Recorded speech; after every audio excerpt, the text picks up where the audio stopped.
Hey everybody, it's Menz here. Gonna be doing a quick review on the TL-1 LPC here, which is a new Tier 8 American Premium Medium Tank. Most people that probably have seen this tank already and you're checking this out will say, hey, where's your camouflage? It's called Pretty Fly. It's a 3D camouflage here for the band Offspring, and it kind of plays custom music in your battles. It's pretty awesome. And alongside of that, you also get a unique crew that comes along with this that has Brothers in Arms as a 0 perk skill, I believe. You get 1 crew skill and then an extra crew skill that you can start, training immediately after then, but it's not 100%. So in any event, I'm playing this tank without the 3D style. You can take a look at that, on your own, but basically you're not allowed to monetize, content like that because it's a band, it's music. But the music's pretty awesome, honestly, in the battle. I streamed it a little bit, but for YouTube purposes and even Twitch purposes, you're not supposed to be doing that. Honestly, though, so T1 or TL-1 LPC, it looks very similar to the T95E2 because basically similar tank, chassis, and everything like that. But for the most part, though, completely different. This tank's actually pretty awesome. We can do a quick little breakdown, then get into a battle. Hopefully it's a good battle, might not be, but so far I've played this tank, I forget how many times on the stream, 5-6 times. It was fun. This tank, it feels like the best way that I could describe it is a tank that you've played for like 300-400 battles already. In a good way though, it's comfortable, it's familiar, like any other like tier, say tier 8 or up American medium tank. Where comparing it, quick little breakdown against these tanks, I think it compares to somewhere between like a tier 8 American medium like the Pershing and the Patriot, where it's a little bit more of like a heavy-ish medium than it is, than a standard. Albeit, it has higher alpha than the Patriot. It has 280 damage per shot for a 90mm, which is awesome. -9 degrees of gun depression, a decent amount of DPM here, higher than a lot of other tier 8 mediums, but lower than say like the Patriot as a heavy. The Lance and C honestly kicks everything's butt in this comparison here, though. One thing to note, 0.36 accuracy isn't the best. It can be a little bit derpy at longer ranges and a little bit while moving around too because of that, but the on-the-move accuracy isn't terrible, but definitely not as good as other medium tanks, say like the Prima Victoria, even the standard M26 Pershing, PZ-58, stuff like that. But basically, gun-wise, it's awesome. Decent penetration, 208, so a lot better than, say, the M26. Or 280, I believe, on the heat round. And 280 damage per shot just feels awesome. That's where it feels a little bit more like a heavy than a medium sometimes, because of that higher alpha, without sacrificing, the DPM. Survivability, your HP is a little bit, low because you're a medium, so, less than a heavy, obviously. But kind of middle of the pack. Armor-wise, I'll get to that in a little preview before I pop into the battle, but armor's decent. It has its flaws, but it can bounce some shots. Just depends on who's shooting you. Mobility, pretty good top speed, in line with most of the other mediums here. Higher than, say, the Patriot, though, because that's capped by the top speed. Your specific power is nice, to where this thing's pretty darn mobile. It's not, it's no slouch. Traverse speed's really nice, too, so it turns pretty quick. You won't get flanked if you're caught off guard a little bit. Camouflage a little bit lower. That's where the camouflage isn't really a strength of this tank, and 400 meters of view range because it's America. It has pretty good view range because of that. In any event, though, before I get into the battle, we got ourselves a little preview of the armor here. This mod you can find in Aslan's mod pack and armor viewer. Surprisingly, the armor on this is pretty good. So the hull doesn't look like anything like spectacular, but you can get some lower tiers bouncing off of you, but while hold down, it's pretty darn good. The upper glacis can bounce some stuff while hold down. With -9 degrees of gun depression, you might stick a little bit out your top hole on some hills.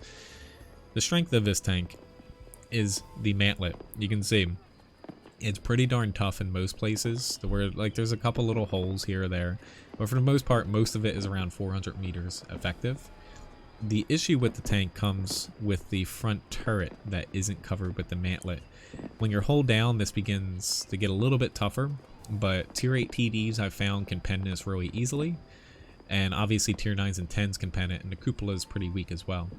But while the tanks hold down, it's actually, not that this is a great view, the cupola is actually pretty hard to hit while hold down, and like this does get a little bit tougher. But do note that you're still a medium tank, so you can bounce more shots than most other tier 8 mediums, but you can't bounce as much as say like a T-2065 Patriot because of that cupola weak spot, and if they don't hit you on the mantlet, they're going to pen you for the most part unless they ricochet off.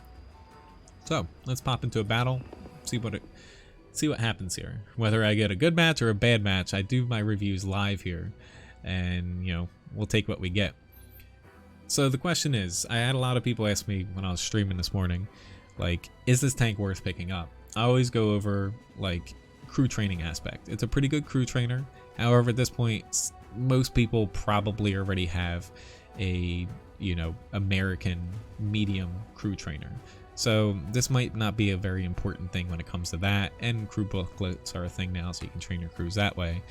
But crew training wise, it's nice. It does come with the, you know, Offspring crew, which, you know, they're a pretty nice crew when it comes to the crew skills that it comes with, and you can always put them in a different tank if you retrain them, so that's a nice bonus, you know, coming alongside of them, or them coming along with the tank. Bleh. However, is this tank worth picking up? So like I said a little bit earlier, I really like this tank. It feels like you've played it. So if you've played, say, the M48A5 patent line, it feels like you have like a crap load of battles in this thing, because this tank, it plays a lot like any American medium tank from basically tier 8 to tier 10. So you feel like you've basically mastered this tank already, for lack of better words, which you like those skills dragging my webcam off. I know, my editing skills. In any event though, that's a plus, to where some might say, well that feels kind of boring, like, you know, if you're buying a tank you've already played. The higher alpha on this feels nice.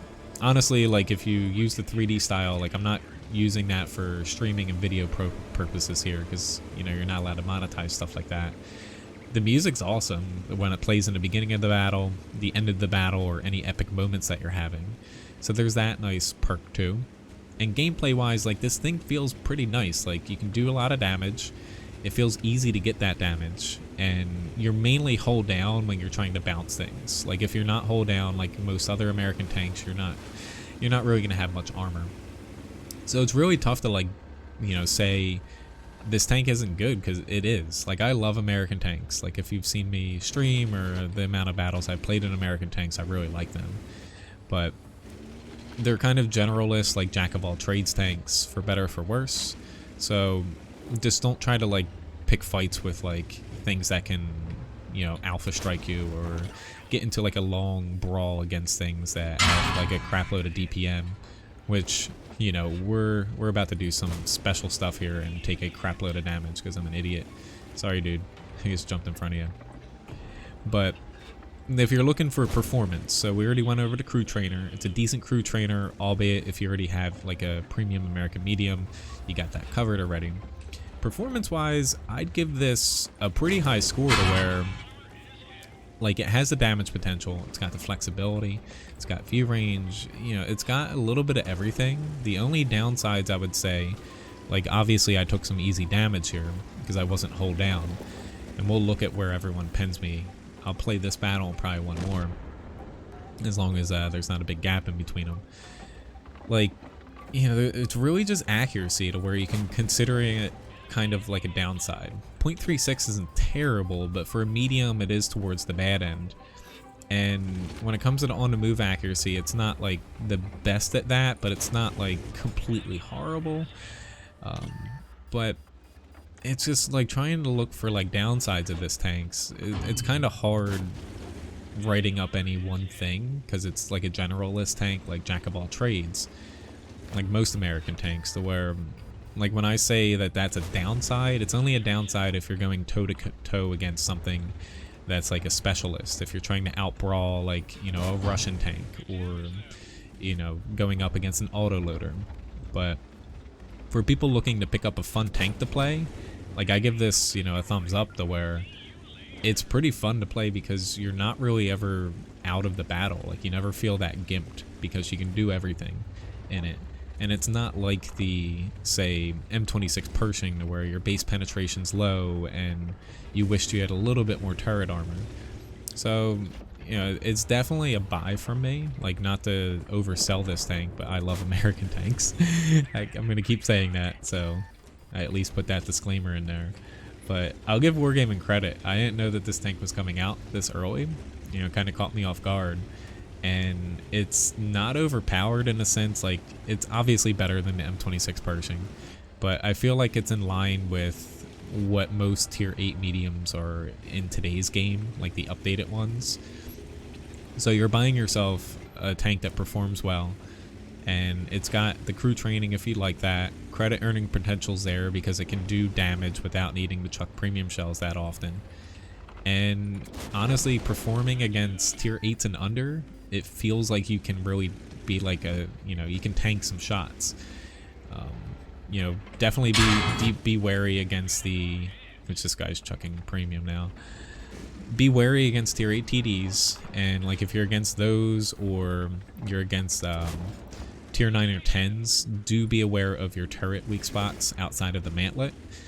So if you're hull down, you don't want to give them a lot of area to shoot you, and you know, you don't want to try to be bouncing, you know, like many high tier shots, because at the end of the day you are a medium. Dude, why can't you shoot some standard off of me? He might actually kill me now, but I was trying to see if I could get a shot and have him bounce off of me, but he's just chucking heat, and they got the high ground. We all know what happens when you have the high ground. You can ask Anakin. I'm pretty sure it was Anakin. Or no. Yeah. Oh man, I should know this. I like Star Wars. Alright, and anyone on my team want to help me here? He's just gonna heat me again. But let me pop out of this battle real fast. Like, we racked up an easy 2,900 damage here. But, you know, that's the thing where the armor, it works pretty darn well. You know, that's the thing I like about this tank, the alpha and armor combo, without losing your medium, you know, mobility and flexibility. Like, you do lose that 1 degrees of gun depression compared to most other American mediums, but, you know, it's a decent thing to pay to get, you know, the 280 damage a shot. So where I was getting penned here, alright, so that would have penned me anyway, a heat shell, or an AP shell. But AP probably would have bounced off of here. Like, heat, again, cuts through you like butter. Like, AP might have had a pretty good chance. Surprised that went through there, given the space armor. But for the most part, though, you do have some holes in your mantlet. Like I pointed out, a lot of it is that 400 millimeters effective, but there are a couple holes in it.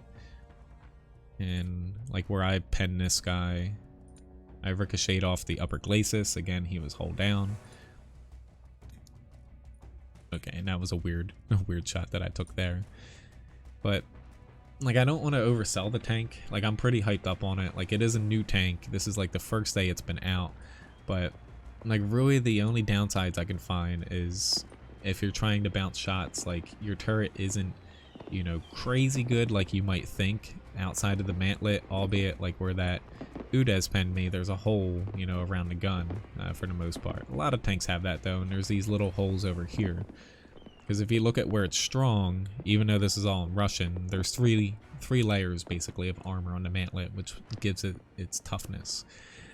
It's just definitely be careful when you're, you know, popping over, because I've gotten hit up a lot today around, you know, the edges of my turret, obviously the cupola and stuff. But for the most part, we'll see if this battle ends really fast. Like, I feel like the strength, you know, of this tank is that it's just a little bit different of a take on a tank that a lot of people already know, you know, the higher tier American mediums. And, you know, if you like American tanks, you're really gonna like this thing. So let's pop into another battle here and see what we get. Let's just see if we get a different map. Tundra is one of my least favorite maps. Oh my god, we got airfield.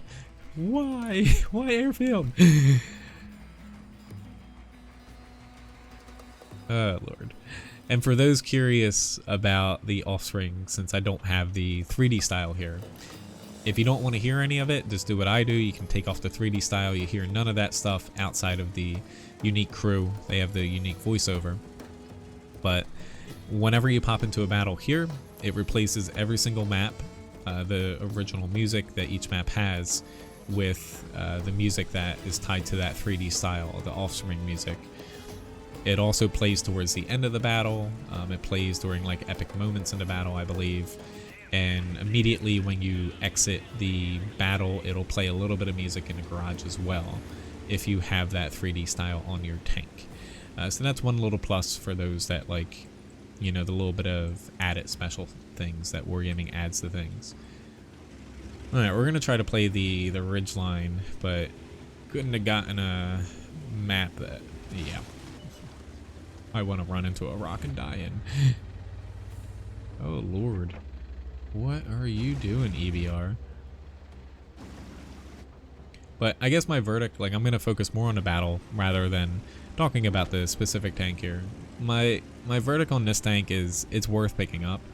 Like, because you get the crew, you get the style, the music that comes along with it. Like, I like those things. I just can't stream and make videos with it. And the performance of this tank, it's good. Like, there's not really too much to beat up about it. There's no, like, hidden, like, really big downsides that make you hate playing this tank or regret buying it. So, you know, it's the rare for me from saying, like, there's no downsides for getting this, but, you know, it's really just, you know, do you want to buy another premium tank is pretty much what it comes down to. Alright, so we're gonna airfield it up here. Everyone's playing the north. Not a surprise. I'm gonna switch to a little bit of heat here, just because it's a VK, and he was mainly aiming at me. God, go away, Artie! I'm making a video. But yeah, I try to do all my YouTube reviews kind of as a like one take, almost like a live stream. But you know, it has its ups and downs for doing this. I kind of like it because I feel like it's a little bit more genuine when it comes to, you get to see the good, the bad, the ugly when it comes to gameplay here. And it gives you like a real sense of the tank. We'll see if I can do anything down here, but I want it like a run and gun map, not a camp a hill map and hope for the best. Let's see if I got spotted there. I didn't get spotted. Yeah, I did. Okay, we're down just one tank, but I feel like with them trying to push, they are going to try to push, I feel like, through that opening. So I'm going to try to get myself back this way. It might be a little late, though.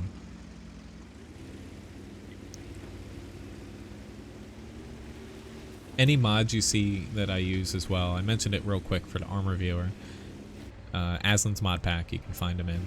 I don't use any of like the XVM crap, but you can find the rest of the mods in Aslan's mod pack there. I'm really second guessing. There we go. Do it. Do it. A little bit further.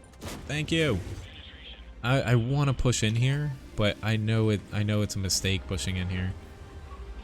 It's the thing about airfield, it's just the first team that pushes loses, is the general consensus.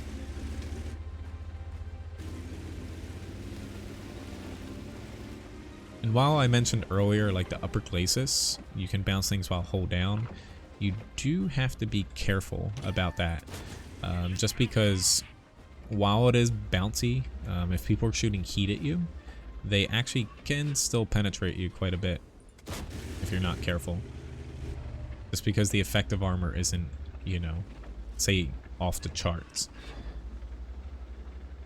Ah, screw you, EBR. I didn't even pick up on him. That's my bad, though. I feel like Artie's gonna throw me a little birthday present here from over the over the ridge line.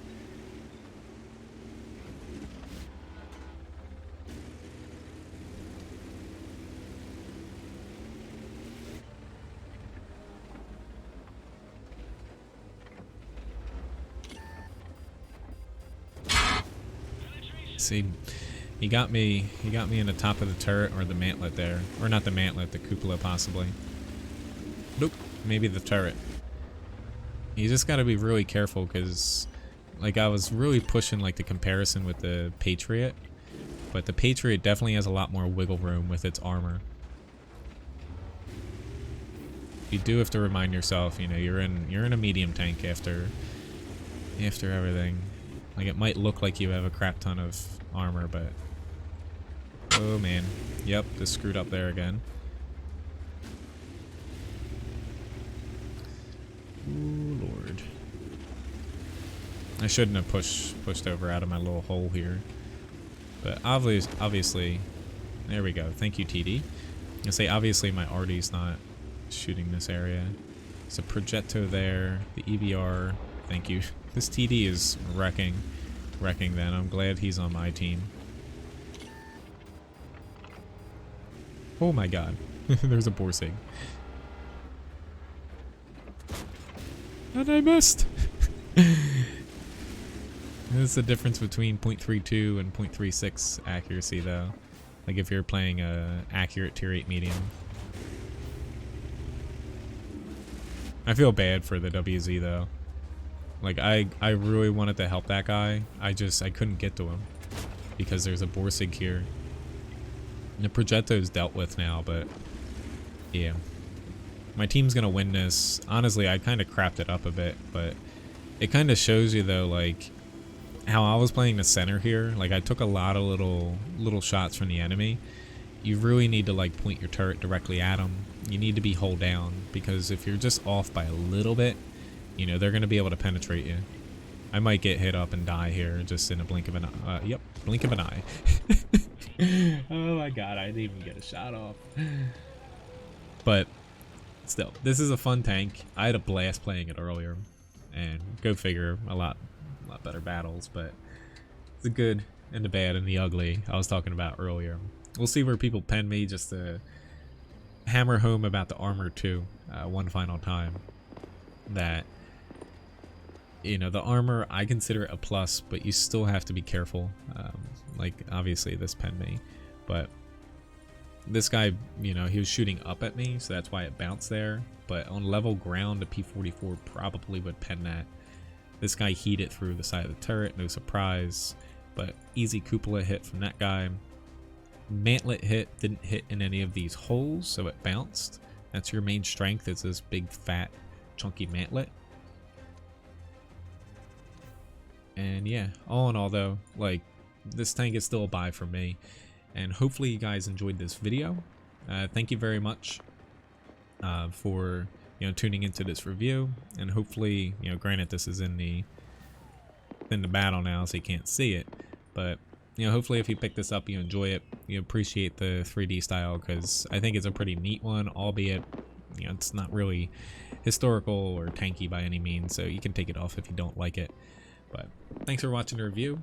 Have a nice one, and hopefully you enjoy this tank if you pick it up, or if you don't pick it up, hopefully you now know how to destroy it. See you around.